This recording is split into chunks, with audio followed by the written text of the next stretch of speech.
I was the only one who picked up the phone that morning. Calls like that came in all the time. Welfare checks, noise complaints, broken windows. Most officers passed them off, especially when the address rang no bells. But I took it. Maybe because it was easier to lose myself in routine. Maybe because deep down, I was hoping for something that could pull me out of the gray haze I'd been living in. The call came from a neighbor on Ashgrove Lane, a cul-de-sac that time had forgotten. I'd driven through it once years ago when my daughter was still small and we were house hunting. Back then, it had neat hedges and kids on tricycles. Now it was just rotted porches and the quiet hum of vacancy. The house in question stood at the very end, number 77, its numbers half fallen and rusted. The lawn was a jungle of weeds. A porch swing creaked, even though the air was still. One window was shattered.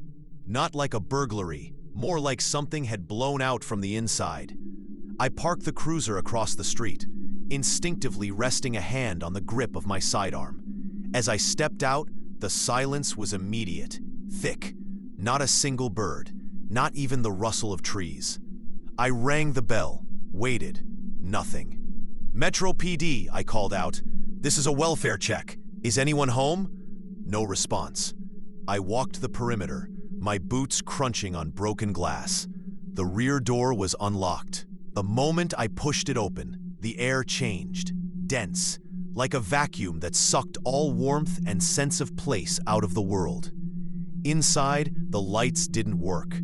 Dust floated like ash in the sunlight filtering through the cracks in the curtains. Furniture was overturned. The table had been snapped in half. Along the hallway walls were streaks of something dark. Handprints too small to be from an adult, but too long to be from a child. The smell hit me next. Something between rotting meat and rusted iron. Blood, but aged, its metallic bite dulled by time. My throat tightened, not from fear, from memory. Anna and Emily. No, I wasn't going to freeze. Not this time. I followed the trail of dark smears to a narrow door tucked between the pantry and the laundry room. A basement. Of course it was the basement. The door hung slightly ajar. From beneath it, I heard scratching. Light. Rhythmic, like nails across concrete. I called out again. "Police, if anyone's down there, make yourself known." Still nothing. I unholstered my Glock and slowly descended. Each step creaked like a scream in the heavy silence. My flashlight cut through the darkness, revealing cobwebs, crumbling stone walls, and something worse, a shape lying in the center of the basement floor. It was a woman, naked, her body sprawled wide, arms and legs stretched at unnatural angles, pinned with rusted nails into the concrete. Carvings covered her skin. Not random, not frenzied, but deliberate, spiraling from her belly outward in precise patterns. Ancient shapes, repeating glyphs, all etched deep into her flesh. Her face was frozen in a rictus of horror, as if she died screaming. And then I saw the boy. A small figure crouched in the far corner, unmoving, pale, silent. He stared at the body, mouthing words I couldn't hear. I aimed my flashlight and weapon toward him, commanding a calm I didn't feel. Hands where I can see them. He didn't flinch, just slowly turned his head to me. His eyes were wide, too wide, and vacant. His lips moved. "They're underneath," he said. "What do you mean?" "They're underneath," he repeated. Then, for the first time, he smiled. My blood went cold. I had no idea what he meant then. I do now. The basement reeked of old blood and mildew.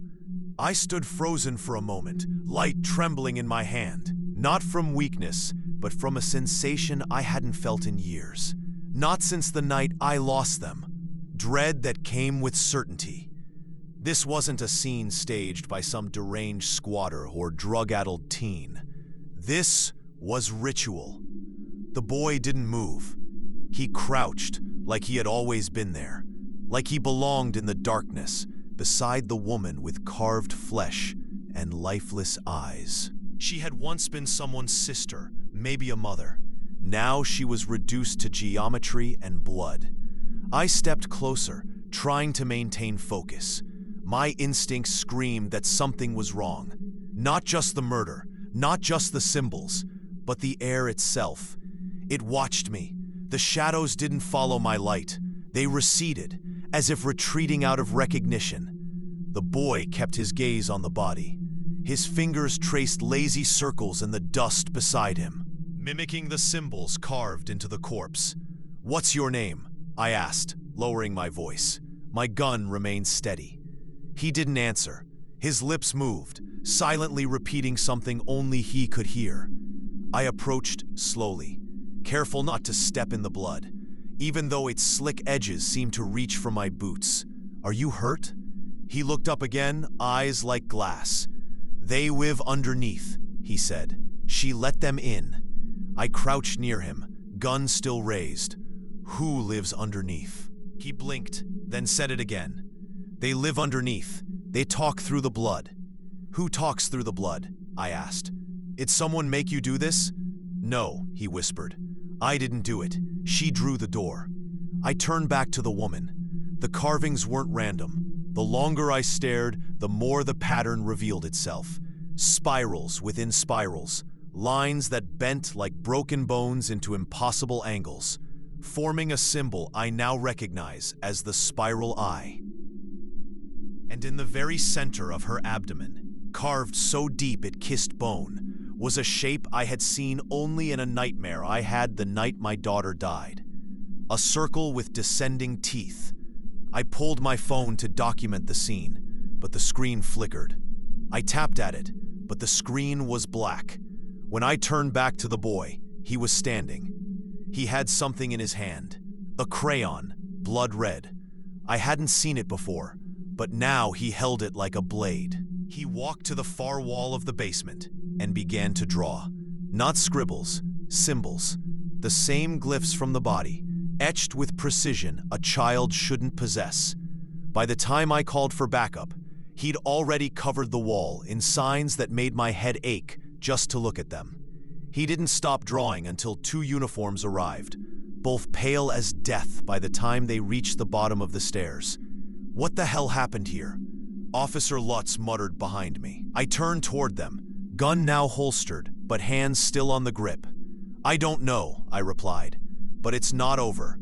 We took the boy into custody. No ID, no wallet, just the bloodied crayon clutched in his hand. As we led him out, he looked up at me once more.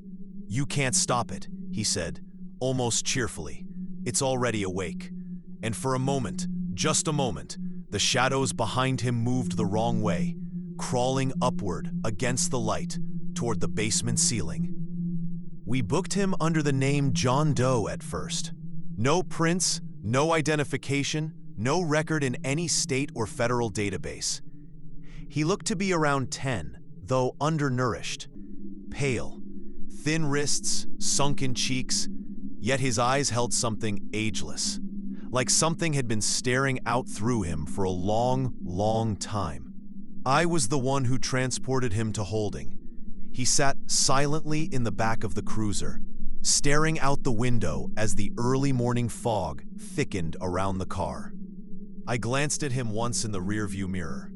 He was mouthing something, lips moving, throat motionless. "Can you tell me your name?" I asked. No answer. "Did someone hurt you?" Nothing. But I saw it again, that ghost of a smile.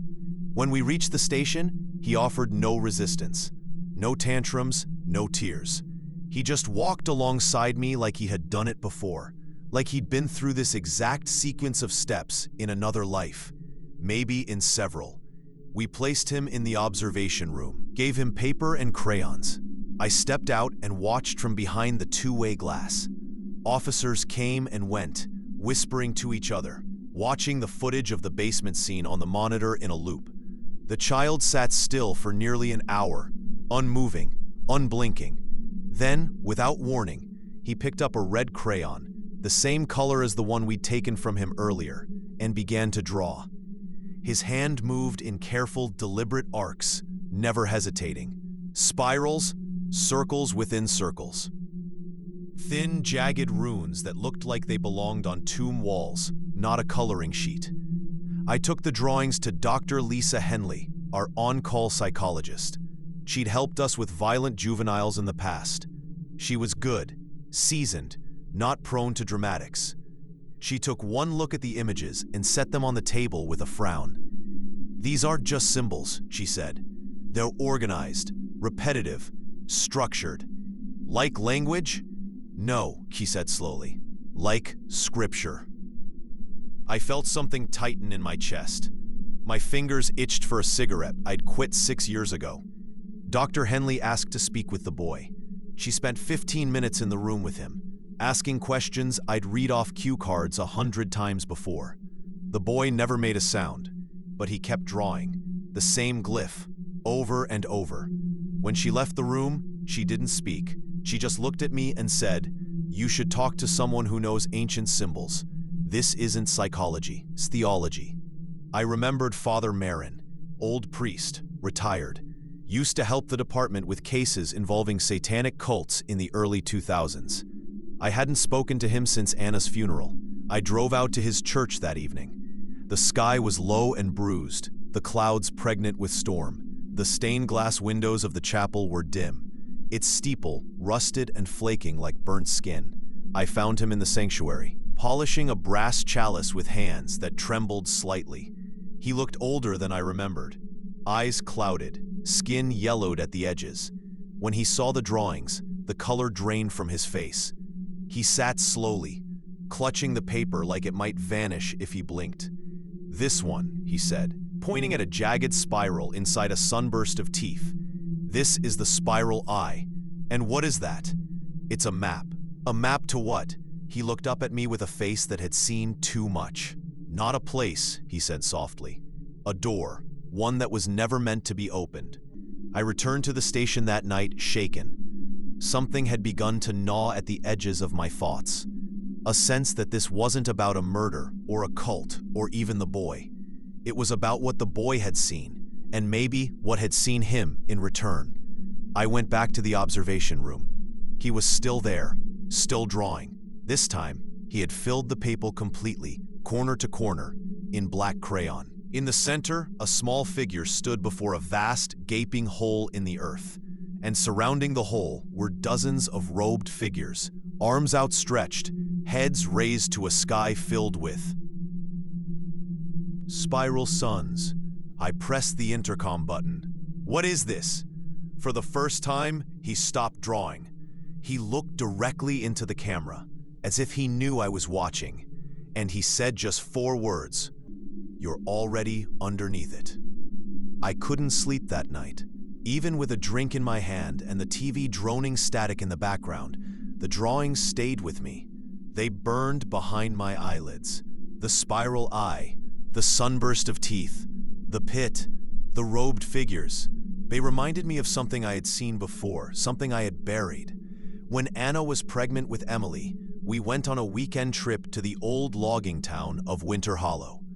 There was a mural in the town square, faded by rain and time, of a man standing at the edge of a black chasm with his arms raised toward a spiral sun. At the time, I thought it was just some frontier-era Christian art, fire and brimstone, that sort of thing. But it was the same image, the same damn spiral. I pulled out the boy's final drawing and studied it again under a lamp, tracing the loops with my finger. That's when I saw it, a pattern in the madness. Every spiral had 12 ridges. Every sunburst, 33 teeth. Every figure had no face. None of it was random. They were measuring something. The child hadn't spoken another word since the incident in the observation room. He sat silently, hands folded, as though he was just waiting for something. Not like a child awaiting punishment, but like a priest, awaiting prophecy. I had no leads, no suspects, no explanation, but I had that symbol. So I returned to Father Marin's church the next morning. He was waiting for me. "Thought you might come back," he said, without looking up from the cracked altar he was repairing with a mix of plaster and old ritual oils.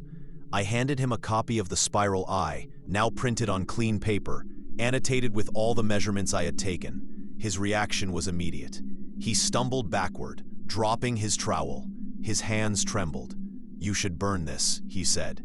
"Not until you tell me what it is." He looked at me, really looked at me, and then nodded toward the back of the chapel. "Come with me." We descended into the basement beneath the church, where the scent of incense and wax was strong. The walls down here were lined with old books, some so worn the spines had fused to the shelves. He pulled out a box labeled Apocrypha and laid out a hand-bound tome with brittle yellow pages. "This is from the Council of Lions, 1274, church records that were struck from the archives after the Black Pilgrimage rumors began." He flipped to a page illustrated in red ink. It was the spiral eye. He tapped it gently. This was used by a pre-Christian death cult called the Oculus Mori, the Eye of Death. They believed that beneath the earth was a god not of light or fire, but of silence and hunger. They didn't worship it, they fed it. Fed it how? Blood, flesh, fear. I said nothing, but something dark began curling in the pit of my stomach, something old and familiar. Marin continued, more quietly now. They believed that every murder carved with this symbol brought them closer to the convergence, a time when the boundary between this world and the hollow below would thin enough to bleed. "You're saying this is real?" I asked. "I'm saying someone thinks it is, and worse, they're following the rites correctly." He slid a folded map toward me. It was a hand-drawn chart of our city, only not as it is today, but as it was a century ago. Old church foundations, plague burial sites, Masonic lodges. There, marked in red ink, were a dozen spiral eye glyphs. At the dead center of the map, Ashgrove Lane. "They're building a door, Isaac, with bodies." That name again, my name. It hit differently now. He gripped my wrist suddenly, his eyes sharp. "I know what happened to your family. I read the reports. But this, if you keep digging, it won't be like before." I pulled my hand away. "This is like before," I said. "Only this time, I'm not arriving late." On the way back to the station, something followed me. Not a person, a presence, a shadow that didn't belong to any form. It lingered at the edge of every reflective surface. The rear-view mirror, the glass door to the precinct, even the polished tile floor in the hallway. Every time I looked directly, it vanished, but I could feel it watching. When I returned to check on the boy, I found something new taped to the window of the observation room. A sheet of drawing paper. Another symbol. But this time it wasn't the spiral eye. It was a door, wide open, and scrawled beneath it, in childlike block letters, "It knows you." I didn't tell anyone where I was going. By now the official investigation had gone quiet. No family had come forward to claim the dead woman in the basement. No records matched her prints. Not a Jane Doe, but a ghost. One of many I was beginning to suspect. The boy was transferred to a state-run facility under psych eval. They said he wasn't speaking, but I knew better. He was listening. I kept replaying Father Marin's words in my head. "They're building a door, Isaac, with bodies." The map he gave me burned in my coat pocket. I didn't need GPS. I knew the city well enough to find the location. A boarded-up drainage tunnel near the industrial outskirts. It had once connected to the old Prohibition-era smuggling routes. Most were sealed after a collapse in 1962, but some, according to city planning archives, remained untouched, buried, and ignored. I parked under the flickering glow of a half-dead streetlight. The neighborhood was a corpse, abandoned buildings, rusted fences, and silence so complete it pressed against my eardrums. The tunnel entrance was hidden behind an overgrowth of vines and ivy. Stone steps led down into blackness, half swallowed by earth and time. My flashlight barely reached beyond 15 feet. I descended anyway. The first thing I noticed was the smell. Damp soil, mold, and something else, acrid, like burnt hair and copper. My boots echoed against the stone, the sound swallowed almost immediately by the depth. I passed crumbling brick walls etched with crude graffiti, Some old gang signs, others older, sigils I recognized from the boys' drawings. I thought I was alone. Then I heard it. Chanting. Faint. Distant. Not English. Not Latin. Something deeper. Syllables that scraped against the edges of comprehension. It sounded like rocks grinding together underwater. I followed it, hand on my weapon, light scanning side to side. The tunnel forked several times, each path darker, narrower, but the chanting pulled me left. The passage widened into a chamber the size of a subway platform, its ceiling vaulted and black with soot. A circle of stones stood at the center. Charred bones littered the floor around it, animal mostly, but some weren't. Some had wedding rings still on their brittle fingers. And then I saw the symbols, etched into the stone walls, floor, and ceiling. They weren't graffiti. They were instructions. Layer upon layer of spirals, gates, eyes, and teeth. Diagrams of human anatomy, specifically the brain, heart, and tongue, paired with what I assumed were ritual notations. I couldn't read them, but something in me understood them. The markings were recent. Some still glistened with a dark, tar-like fluid that hadn't dried. I touched it without thinking. It burned cold against my fingers. My flashlight flickered. In the brief darkness, I wasn't alone. Shapes lined the perimeter of the room. Not solid figures, impressions. Like something had been there but left only a stain behind. They moved when I blinked. I steadied my breathing, heart hammering in my chest. A distant voice whispered, barely audible beneath the droning chant. Isaac. It said my name the way Anna used to when she was afraid. Soft, pleading, almost broken. Who's there? I called out. No answer. Just the silence settling again. Heavy, aware. In the center of the stone circle, I found a small object, a pocket watch. Engraved on the back was the name, Emily Rowan, my daughter. My hands went numb. I hadn't seen that watch since the fire. We'd given it to her for her 5th birthday. I stared at it for what felt like hours, and then something behind me shifted. I turned fast, flashlight slicing through the dark. Just stone, but I knew what had changed. The spiry pattern on the wall had opened. It now resembled an eye, wide, ringed with teeth, and at its center was a new addition, a handprint, small, child-sized, pressed in fresh blood. I backed away slowly, my mind clawing for logic. This place, these tunnels, they weren't just passageways beneath the city. They were arteries, carrying something ancient, something awake, toward the surface. I marked the path back as best I could, carving scratches into the stone with my knife. Every corridor looked the same, but the smell guided me. The stench grew stronger, like rot and sulfur soaked into the bones of the place. Before I climbed out, I heard the chanting again. Closer now. Dozens of voices, growing louder. Not angry, welcoming. And they all said the same word, Rowan. After I climbed out of the tunnel, I didn't go home. I didn't go to the precinct.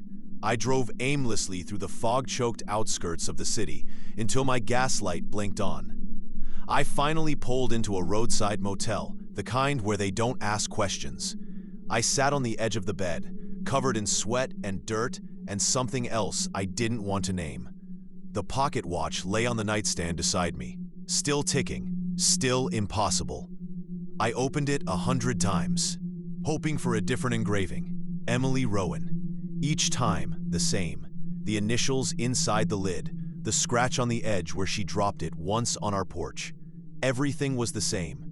I took photos of the markings in the tunnels and sent them to every academic, symbolist, and fringe historian I could find online. I barely slept.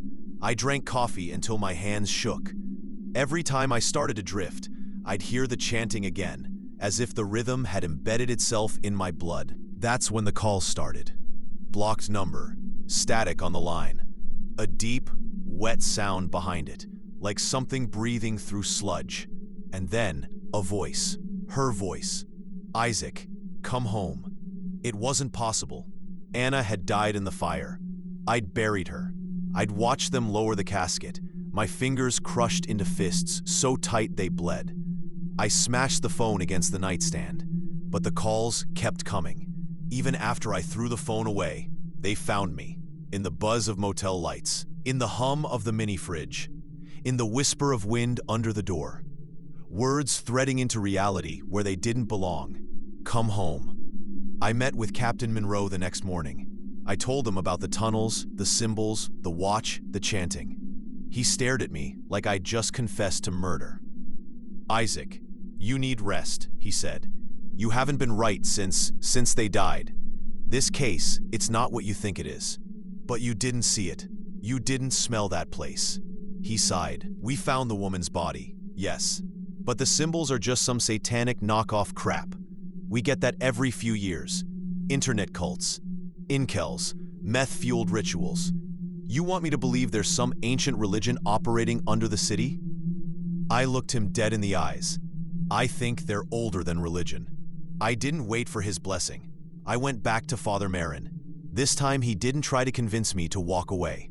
Instead, he showed me his archive. "The Hollow," he said, rolling the word around like poison in his mouth. "That's what they call it now, but it's gone by other names. Vorthus Kell, the Gnawing Dark, the Spiral Dream. Some say it isn't a being, but a place, a thought, a disease of understanding." He pulled out old black and white photographs from a folder marked "Confiscated Vatican Copy." They don't just worship it, they work for it. Each murder is a brick in a wall that keeps reality intact, or a hammer that tears it down. They're building a convergence point, a place where the threshold is thin enough to cross over. Over into what? His eyes met mine, clouded and full of fear. Into something that can't be undone. I found the cult's signature on more cases. Cases I'd missed, cases others had buried. Jane Does with symbols carved under their tongues. Children reported missing in threes. Suicide clusters shaped like spirals when mapped. They called themselves the Hollow. That much was clear now. But they weren't random killers. They were coordinated, patient. They infiltrated like rot behind drywall, silent, invisible until it was too late. I dug deeper, pushed through city records, accessed closed files. Some of the addresses linked to Hollow-related disappearances had been condemned years ago. Others had been erased entirely. Then I found something worse. A photo. Black and white. 1965. Grainy but clear. A group of 30 figures in robes, standing in a circle, around a spiral drawn in ash. At the center stood a child, arms raised, eyes rolled back. Behind the child stood a woman, her face half covered, but the shape of her jaw, the tilt of her head, the scar on her temple, it was unmistakable. Anna. I dropped the photo. No, it couldn't be her. The timeline didn't make sense. The image was decades too old, and yet my hands trembled as I picked it back up. What if it wasn't her, but something that wore her face? What if the Hollow wasn't just working toward convergence, but reaching backward through bloodlines, repeating patterns like a curse? I had to go back to the tunnels. Not as a detective, but as bait. Before I left, I stopped by the state facility where the boy had been transferred. Elliot. They wouldn't let me in, but I waited in the parking lot until nightfall. Eventually, I saw the window in his room light up. He stood there, motionless, as if expecting me. And then, slowly, he raised his hand and pointed at the sky. Not the clouds, not the trees, the sky. I followed his finger, and above me, just for a moment, the stars didn't make sense. They had changed. They were no longer random. They were spiraling. When the official avenues failed me, and they had, I turned to the one man even the Vatican file had marked with the red stamp of irredeemable heresy, Dr. Samuel Fenwick. He was once a respected professor of anthropology and comparative religion at Rutledge University, specializing in extinct cults, esoteric belief systems, and what he called the architecture of human fear. Then came the Fenwick Papers, a series of unpublished essays linking global mythologies to a shared non-human intelligence, buried beneath civilization itself. He called it the Hollow Pattern, said it was the true author of human nightmares, disguised as gods, demons, or voids. He claimed the spiral was not a symbol, but a signal. The university fired him. His research vanished from public access. And just like the people in the Ashgrove house, Fenwick became a ghost. But ghosts leave trails if you know where to look. I found him in a cabin 3 hours north, deep in the pines near Lake Beckett. No neighbors, no signal. A single winding road led in and didn't quite lead out. The air felt wrong the moment I stepped from the car. Not cold, not heavy, just incorrect. The sky above the trees seemed too far away. The cabin was draped in vines, its roof sagging like a wound. I knocked once. The door creaked open before I could knock again. A tall, gaunt man with hollow cheeks and nicotine-stained fingers stood behind it. "Your weight," he said. I froze. "You know who I am?" "I saw you in the noise," he replied. "Come in, before it hears you thinking." The inside of the cabin was a contradiction, chaotic yet precise. Books filled every surface, hand-drawn maps, etchings of spirals, wax-dripped skulls. Photographs tacked to walls with red string running through them, like veins mapping an invisible corpse. Fenwick moved like he hadn't slept in years. He poured whiskey into black coffee and handed it to me. "I know why you're here," he said. "You've seen the markings, heard the name, the hollow." He nodded. "Most think it's a god, or a place, or some kind of universal death wish. But it's older than language. It's older than thought." "What is it then?" I asked. Fenwick looked me in the eye and said the first thing that made my skin crawl more than anything I'd seen in those tunnels. "It's awareness without self, a hunger so pure it cannot form intention, only presence. And that presence infects." I let that settle. He sipped his drink and gestured toward a chalkboard covered in looping diagrams. "They are trying to summon it. It's already here, always has been. What the cult is doing, what the hollow wants, is a convergence, a thinning. So it can see through. See through what? Us." He led me to a large table in the center of the room, where a rolled-out piece of parchment showed something I recognized immediately. The spiral eye, etched over a topographical map. The city was beneath it. "But this isn't just a location," Fenwick explained. "It's a blueprint, a model for a lens, one that turns entire city grids into ceremonial instruments. Their ritual sites, the deaths, even the architecture, it's all calibrated. For what? For focus. The hollow dreams. They're trying to wake it up, not by calling it, but by becoming loud enough that it has no choice but to notice." He paused and stared at the wall, his face going distant. "Do you know what happens when it notices you?" I shook my head. He pointed to a newspaper clipping pinned above a photo of Danvers Hill Psychiatric Hospital. "They vanish, first from maps, then from memory, eventually from time. Danvers Hill." I stepped closer. "You've been there?" Fenwick shook his head. "No one has. Not really. It's a knot in the pattern. It shows up only to those marked." "Marked how?" He looked at me, then down to my hand. That's when I noticed it. A thin spiral of blood curling from my palm. I hadn't cut myself. It hadn't hurt. It was just there. Fenwick stepped back. "You've already been seen," he whispered. "You're inside it now. You won't be able to go backward." I swallowed the rising panic. "Then how do I stop it?" He looked me over. Cop eyes, tired hands, guilt worn like a second skin, and said, "You won't.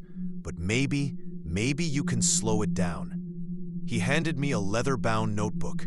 Its pages were brittle, filled with hand-scrawled translations of the spiral language. "This is pre-awake script. It's their instruction manual. Use it to find the convergence point. But if you go there, if you hear the voices, don't answer." I left the cabin just after midnight. The stars overhead spun in unnatural constellations, the trees breathing in sync with the wind. As I drove, the notebook hummed faintly on the passenger seat, warm to the touch. And in the rearview mirror, for just a second, Anna's reflection looked back at me. Not sad, not angry, just waiting. They say dreams are the mind's way of resolving trauma. If that's true, I don't dream anymore. I remember differently. After I left Fenwick's cabin, I drove straight back to the city with the notebook beside me. I didn't open it for hours. I didn't need to. Its presence alone was enough to thrum in my skull like pressure before a migraine. A hum I could feel in my teeth, in my bones. But eventually, I gave in. The script wasn't meant to be read. It was meant to be absorbed. Glyphs that rearranged themselves when I blinked. Sentences that flickered between languages I didn't speak and yet understood perfectly. At the center of the notebook was a map, not of roads, but of events, deaths, ritual sites, historical disappearances that, when connected, formed a spiral that narrowed to a single point beneath the oldest part of the city, Danvers Hill. The hospital had been shuttered for decades, condemned after a gas leak, allegedly caused a patient uprising that left 16 dead. But nothing was ever proven. The structure had been sealed, fenced, forgotten, until now. I arrived just after sundown. The fence had been cut in multiple places, rusted links torn open like paper. Graffiti covered the outer walls, gang signs layered over older tags I now recognized as pre-awake glyphs, spirals, teeth, the eye. The front doors had been chained, but something had broken them open from the inside. The air inside the hospital was wrong. Not stale, not dusty. It was vibrating, as if the walls themselves were humming beneath the threshold of hearing. The temperature dropped with every step. My breath fogged in front of me, but there was no wind. I moved through corridors layered in decay. Medical records rotted in file cabinets. Wheelchairs sat abandoned mid-motion. Every hallway felt slanted, like the building had bent around something that didn't want to be seen. At the end of the central corridor, I found it. A grand atrium with a glass ceiling, now blackened from within. Graffiti stretched across the dome, the spiral seas, and they were waiting for me. I counted at least 20 of them, robed figures in a circle, candles flickering at their feet, smoke rising in patterns that ignored gravity. Their robes weren't fabric, not really. They shimmered like oil on water, a color your brain forgets the moment you look away. They didn't speak, they didn't move, they simply parted, and in the center of their circle stood a stone slab, weathered, ancient, veins of something red pulsing beneath its surface. Strapped to it was Elliot. His face was calm, not scared, not drugged, peaceful.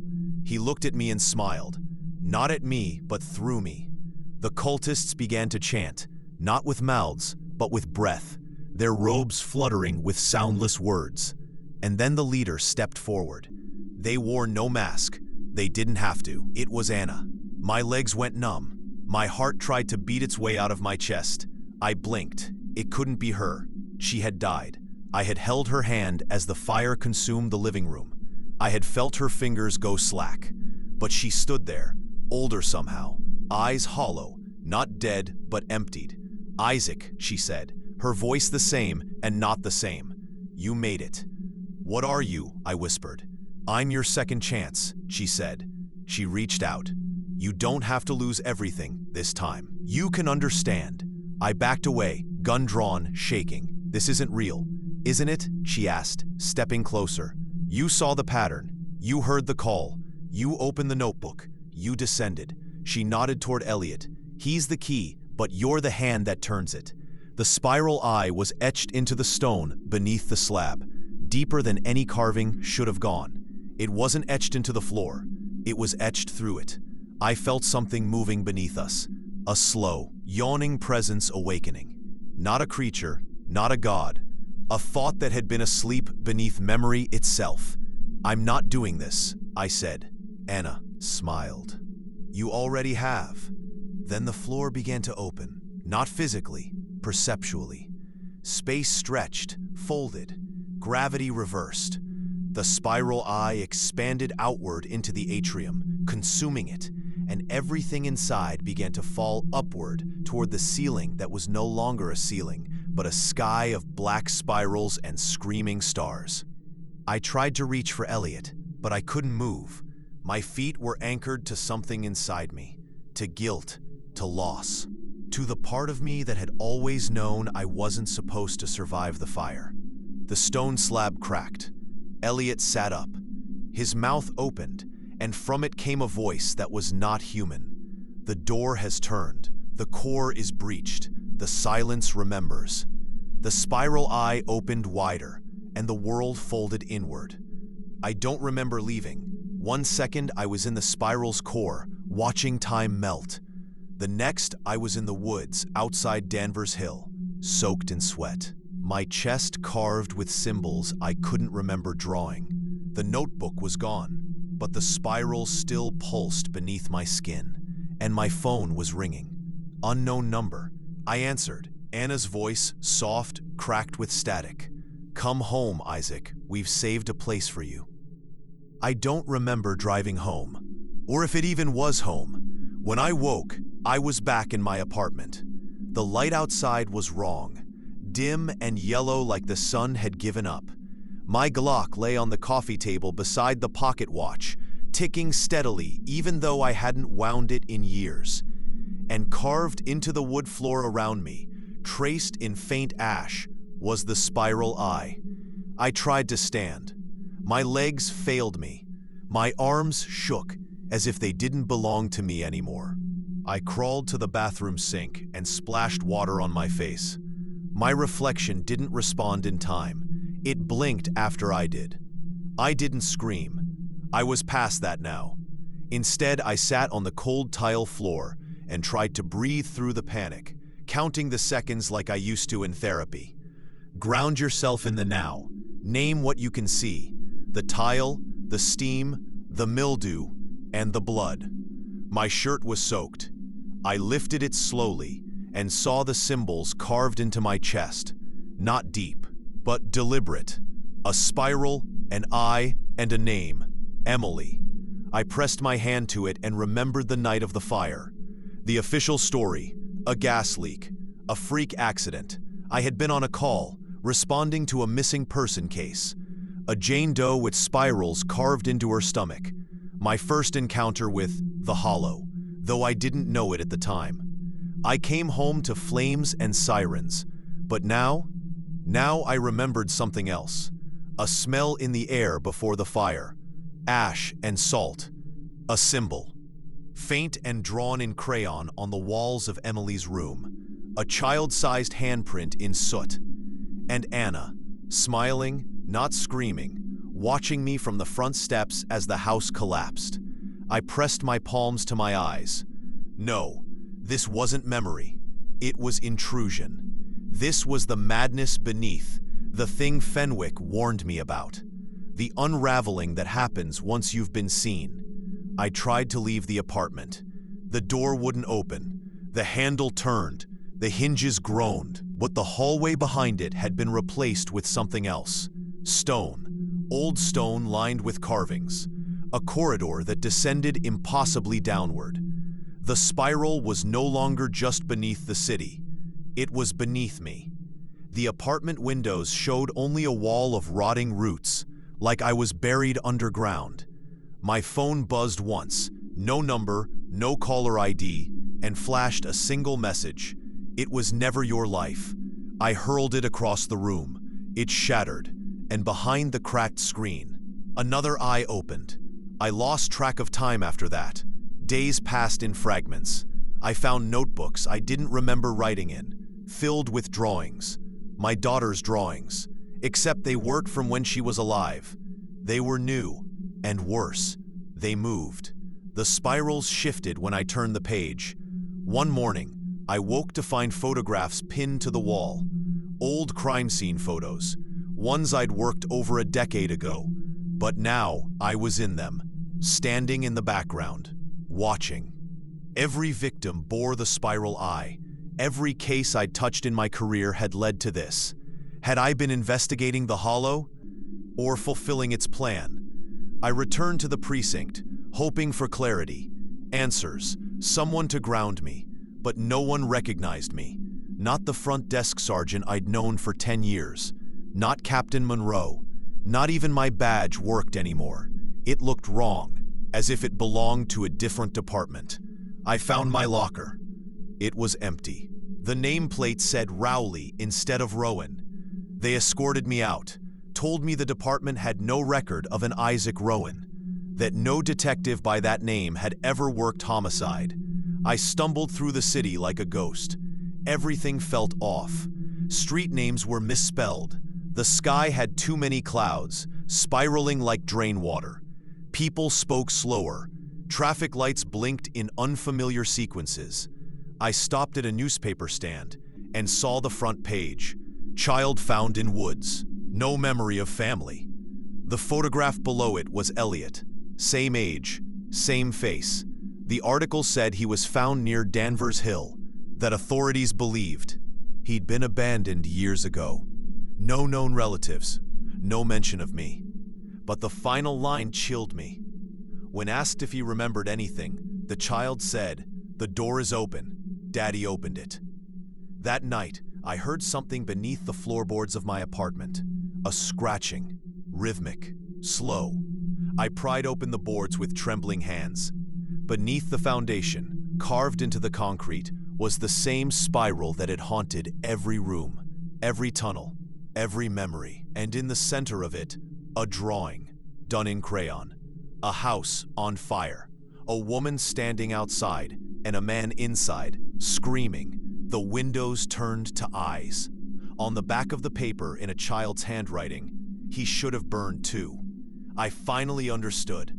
The fire hadn't taken them. The hollow had, and it had left me behind on purpose, not as punishment, but as a vessel. There's a point in the descent where you stop falling and realize you were never standing on solid ground to begin with. I reached that point the night I returned to Danvers Hill, or what remained of it. I didn't make a plan. I didn't gear up. I didn't carry a weapon. None of it mattered anymore. The spiral had already written me into the story. Now, I was just flipping to the final page. I remember driving there, but I don't remember the road. It was as if the city folded inward around me, like a closing flower, and when I blinked again, I stood at the edge of the hospital's grounds. There was no wind, no sound. The trees were wrong. Taller, yes, but sharper somehow, their branches spiraling at impossible angles. Even the stars overhead had changed. They no longer twinkled. They watched. Danvers Hill wasn't abandoned. It had never been. The hospital was alive now. The vines had become tendrils. The windows pulsed like eyes beneath a thin film of skin. The main doors hung open, not inviting me in, but pulling at me. The spiral was no longer a symbol on the walls. It was the architecture itself. I stepped inside. Everything had changed since the last time. The walls no longer led where they should. Hallways twisted like intestines. Ceilings breathed. The light came from no source I could see. Sourceless, sour, like moonlight turned to rot. The cultists were waiting, not in robes, not in masks, just people. Men, women, children. Their faces all wrong, too smooth, like clay waiting for detail. Their mouths didn't move, but their thoughts bled into the room like gas. You are always coming here. You are the final syllable. The dream cannot wake until the voice is full. I moved forward, compelled. My feet no longer obeyed me. My legs carried me like they remembered a route I never knew I'd walked. I descended. Beneath the hospital was no tunnel.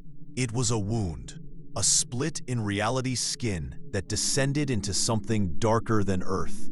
The spiral eye was etched into the walls here, into the very air. My breath came out in curls of ash. My hands were shaking, though I wasn't afraid. Not anymore. I was becoming something else.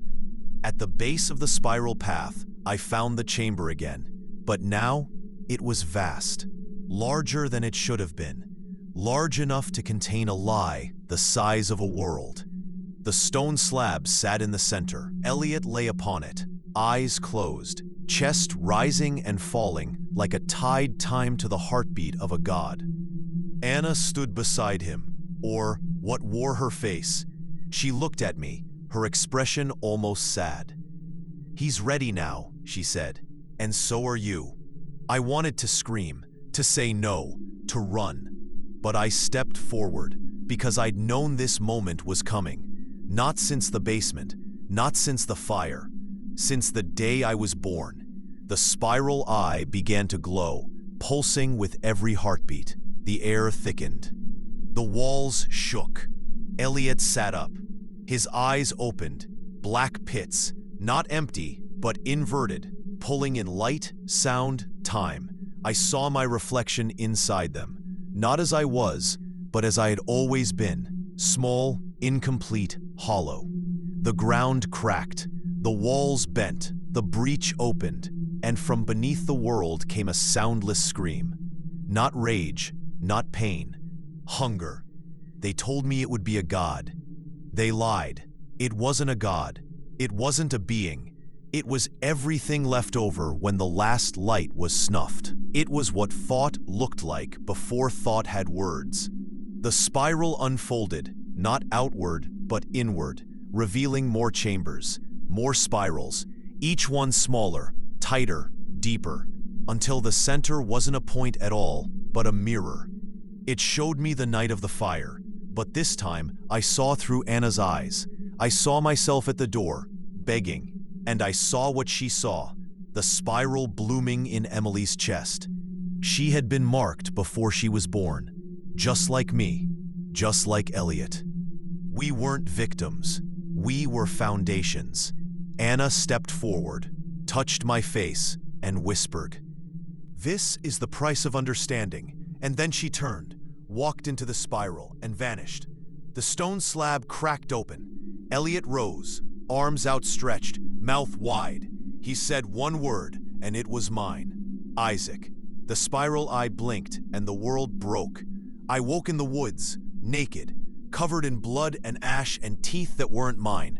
My skin burned with glyphs I couldn't read, and in my hand was a drawing. A child's drawing. A man, standing before a black hole in the earth. A spiral overhead, and below him, in letters jagged and crooked, he let it out. They say trauma changes the brain, but this wasn't trauma.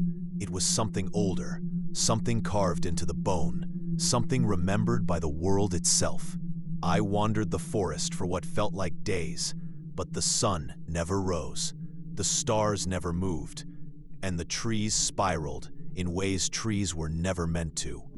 I wasn't lost. I was kept. They found me on the fourth night, though by then, time had stopped meaning anything. Two hikers, or at least that's what they said they were. They called an ambulance. I didn't speak. I don't remember being moved.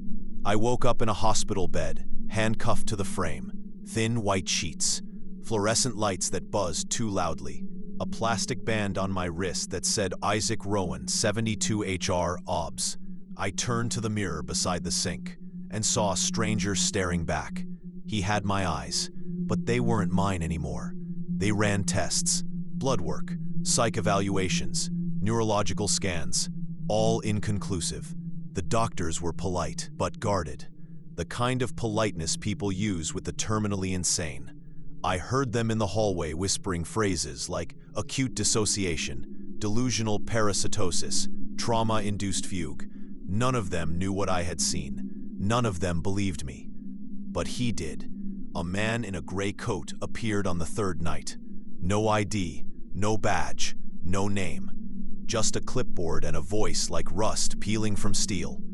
He sat across from me in the visitor's lounge and stared. Then finally spoke. "Tell me about the door." I said nothing. He smiled. "You brought something back, Detective Rowan. It's leaking." I opened my mouth to argue, but the words never came, because I could already feel it. Something behind my eyes, spinning. I was discharged a week later. They said I had no home listed, no emergency contacts, no job. They gave me a bag of donated clothes, a bus voucher, and a pamphlet on outpatient therapy. The streets welcomed me like an old wound, but everything had changed. The people walked too smoothly. Their faces blurred in the corners of my vision. The birds flew in spirals, and the buildings, they hummed now, a low vibration I could feel in my teeth. Every screen flickered when I walked by. Every mirror blinked. One day I found myself back at the cemetery. I didn't remember walking there, but I stood before their graves, Anna and Emily, under a sky so heavy it sagged like wet canvas. The tombstones were cracked. The names faded, but the spiral had been carved into both by something with small fingers. Children's fingers. Beneath Emily's name, a message: "I'm not in the ground." That night I returned to the apartment. Not mine anymore, but it let me in. Dust had settled on everything. The couch, the photos, the floorboards, all untouched since I had vanished. All except for the wall above the television. Someone had drawn there, a massive spiral, almost 12 feet wide, in soot and blood. At its center was a mirror, and from that mirror, something watched me. I live in that spiral now, not physically, not entirely, but enough. I sleep when it sleeps, I dream when it thinks, and every morning, I wake with new words etched into my flesh, instructions, glyphs I can no longer resist. I write them down, I post them online. I draw them in alleyways and playgrounds and bus stations. Most people pass by without noticing, but some of them stop. Some of them stare. Some of them hear the low hum behind the walls and smile. Because this was never about me, not really. I was never the hero, never the detective who saved the day. I was the keyhole, the crack in the door, the final vowel in a word older than speech. And now that word is being spoken, everywhere. So if you're reading this, if you've made it this far, if your breath caught at the mention of spirals, or your dreams have started to bleed, or your child has started drawing strange symbols in crayon, it sees you now, and soon, you'll see it too.